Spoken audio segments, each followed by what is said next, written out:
Radio Karoual, le journal. Présentation Haruna Meiga. Au sommaire d'ici 12h30 sur Radio Kaoural. Le patronat burkinabé dresse les actions menées en 2024.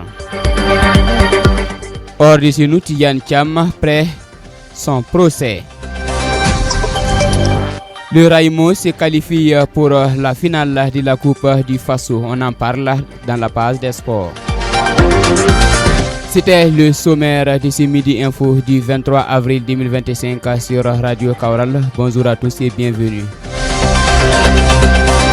Et on ouvre cette session d'information avec la 15e session ordinaire de l'Assemblée générale du Conseil national du patronat burkinabé qui s'est tenue le mardi 22 avril 2025 à Ouagadougou, réunissant les acteurs majeurs du secteur privé. Cette rencontre a été l'occasion de discuter des enjeux actuels du patronat, de dresser le bilan de l'année 2024 et de planifier les initiatives majeures pour l'avenir. Les détails de Cheikh Yannick Somé. Le nouvel ordre mondial nous impose d'être à l'avant-garde du combat économique, a dit Idrissa Nassa, président du Conseil burkinabé. Et pour rester en phase avec le modernisme, il faut un bilan des activités menées pour décliner des perspectives. Voilà ce qui a réuni les opérateurs économiques nationaux autour de cette 15e session ordinaire. Les acteurs qui ont dirigé le Conseil national du patronat burkinabé en 2024 ont pu dresser le point de leur mandat à travers des activités morales et financières. Les réalisations et défis relevés en 2024 ont été aussi mentionnés. Par la suite,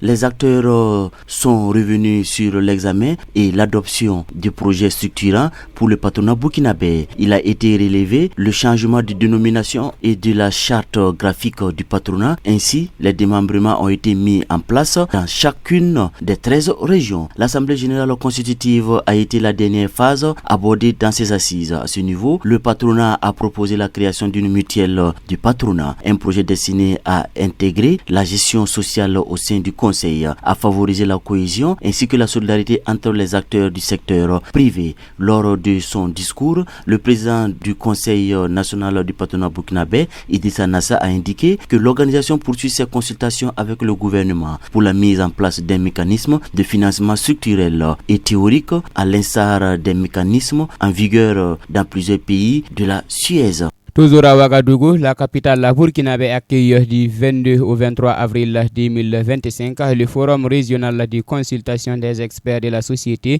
venus d'une dizaine de pays d'Afrique et d'ailleurs, placé sous le thème renforcer la coopération transfrontalière pour la paix, la sécurité et le développement durable au Sahel et en Afrique de l'Ouest.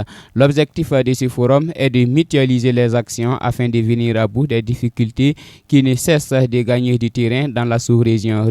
De Mamoudou Diallo. Partie du constat qu'en Afrique de l'Ouest et au Sahel, les zones frontalières sont confrontées à des difficultés liées entre autres à la porosité des frontières, l'insécurité, le taux accru des personnes déplacées, les conflits liés aux ressources naturelles. Il s'avérait donc, au regard de ce constat, de mutualiser les actions afin de venir à bout de ces problèmes récurrents qui ne cessent de gagner du terrain dans la sous-région. Pour éradiquer ces maux qui minent aujourd'hui l'Afrique de l'Ouest et le Sahel, il est primordial d'impliquer la société civile selon Augustin Nunez Virandi, chargé des programmes Afrique du Centre international de dialogue, car elle est le socle de paix de la sécurité dans les zones frontalières au Sahel et en Afrique de l'Ouest, d'où l'idée de réunir les experts de plus de 14 pays afin qu'ils proposent des solutions pour remédier aux problèmes transfrontaliers. Selon le professeur Serge Balima, patron de ce forum,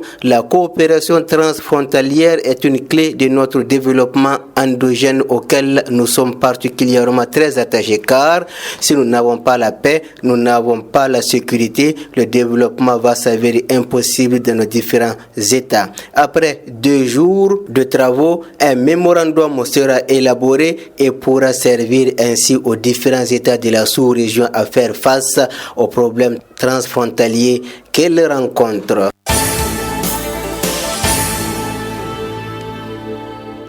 Alors, c'était Ismaël Konfé et non Mamoudou Diallo. Hors de chez nous, la justice ivoirienne a prononcé ce mardi 22 avril la radiation de Tidiane Thiam, candidat du principal parti d'opposition, le PDCI-RDA, de la liste électorale pour la présidentielle d'octobre 2025.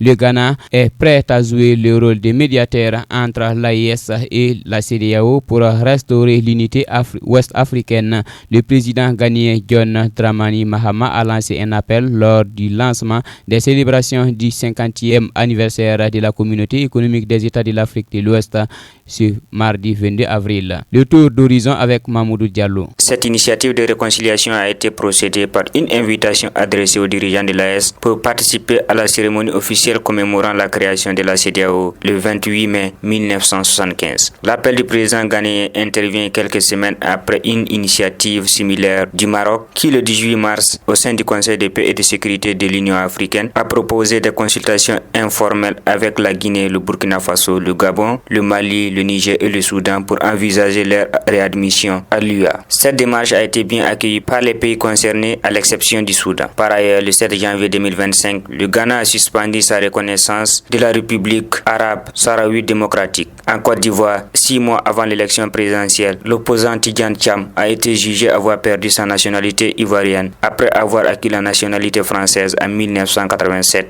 selon son avocat. La présidente du tribunal a rendu son délibéré. Elle a estimé que le président Thiam avait perdu la nationalité ivoirienne quand il a acquis la nationalité française en 1987 et donc elle a ordonné la radiation du président Thiam de la liste électorale. Après cette annonce, Tidiane Thiam a réagi à travers ses propos. Je n'accepterai pas cette radiation parce qu'elle est injuste, injustifiée et incompréhensible. Et avant d'ajouter, je suis absolument déterminé à me battre pour que les Ivoiriens puissent choisir librement leur prochain président. Foot, basket, handball, judo, cyclisme, le sport.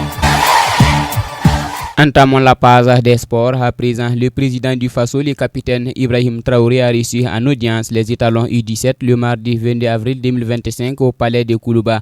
Il les a félicités pour leur parcours honorable au Maroc lors de la Coupe d'Afrique des Nations U17 et les a encouragés pour les défis futurs.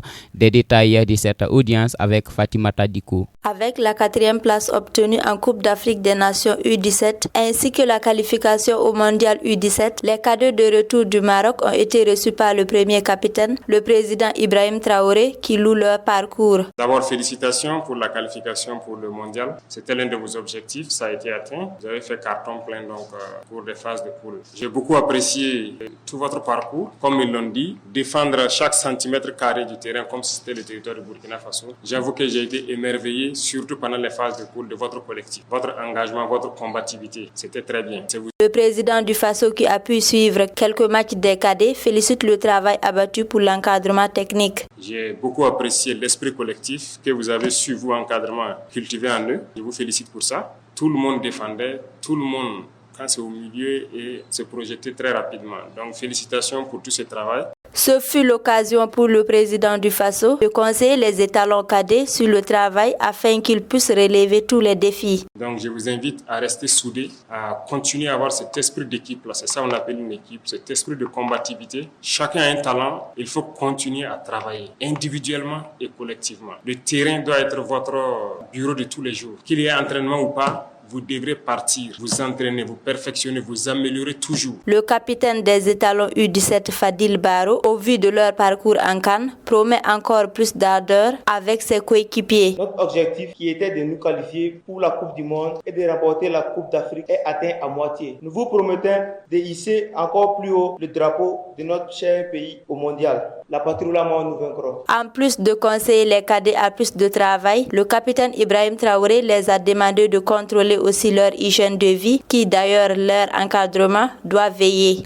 Toujours en sport, le Raimo FC a infligé une sanction inoubliable à Riel du Faso dans le premier match des demi-finales de la Coupe du Faso. 6-0 et le score 100. Appel obtenu sur le stade Youssouf Joseph Konombo le mardi dernier. Retour sur ce match cauchemardesque des académiciens de Bama avec Cheikh Yannick Somé. Au stade municipal Issoufou Joseph Okonombo, il y avait une seule place pour briller. Raimo FC est l'équipe qui s'est présentée en premier à la 23e minute par l'entremise de Ibrahim Osso. Les réalistes du Faso croyaient toujours à revenir au score au vu de leur jeu développé dans cette partie. Les deux académies ont produit un jeu plaisant, multipliant les 1-2 jusqu'à une ouverture d'espace pour tenter le gardien. Mais le score est resté 1-0 jusqu'à la mi-temps. Le retour des vestiaires Raimo FC est encore plus entreprenant. Le but de la 47e minute viendra le justifier. Les assauts seront multipliés de part et d'autre,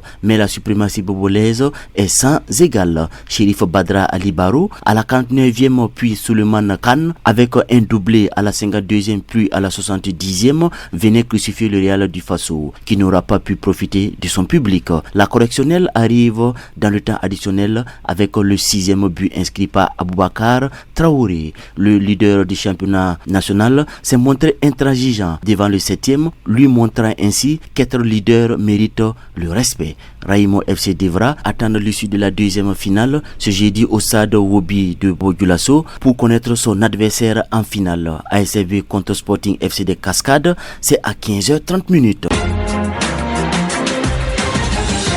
Radio Karoual, le journal. Présentation Haruna Meiga. Toutes nos excuses pour ces imperfections que vous auriez dû remarquer au cours de cette session d'information. Ravi de l'avoir présenté avec Relouende Désiré Ninkima à la manipulation technique. On retient avec Mahatma Gandhi, la différence entre le possible et l'impossible se trouve dans la détermination. Bonne méditation et merci de votre fidélité.